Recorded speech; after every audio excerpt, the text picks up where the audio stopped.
5 дугаар сарын 2-ны өдөр буюу Монголын мотоциклчдын өдрийг тохиолдуулан Монголын автомашин мотоциклийн спортын холбоотын 2026 оны улирлын нээлтийн нэгдсэн парад боллоо. За энэ парадад 100 гаруй мотоцикл автомашины холбоо оролцсон юм. За холбоодууд нэгдсэн парад хийснээр Монголын мотоспортын хөгжил дэвшилт чухал нөлөөтэй онцолж байна.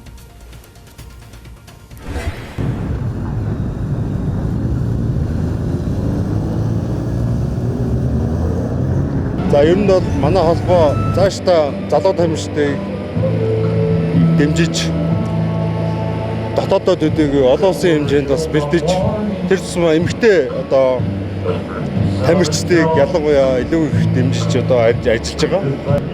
За өнөөдрийн үйл ажиллагааны онцлог гэх юм бол манай автомашин мотоциклийн спортын холбоо анх удаага бүх одоо доороо байдаг гишүүн холбоотойгоо нэгтгэхэд парад хийгээд нээлтийн 2026 оны нээлтийн арга хэмжээ хийж байгаагаар онцлог байна.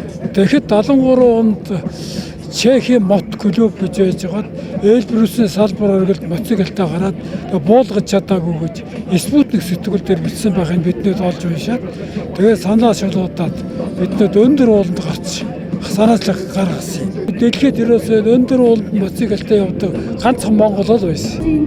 За энэ спорт бол эр зэрэг ахвал цамбаа, хурд хүч, ухаан бүх юмыг хангасан ийм сайхан спорт байгаа. Энэ үдүүд одоо орчин үед л эрэгтэй эмэгтэй гэхгүйгээр энэ үдүүд эх орны шаардлагатай үед л одоо техникийн мэдлэг бол хүн болгонд хэрэгтэй. Спортын давуу тал бол мэдээж хүүхд залуучуудыг одоо техникт сонирхолтой болгох, замын хөдөлгөөнд зөв зүйтэй оролцох ер нь самбаачлах хугацааг хурдан болгох тийм л давуу талтай да. Мотоцикл хавар байсан. Оросын мотоцикл Иж, Палнит тэгээд Цэзит гэж Чехийн мотоциклаар уралдаж исэн.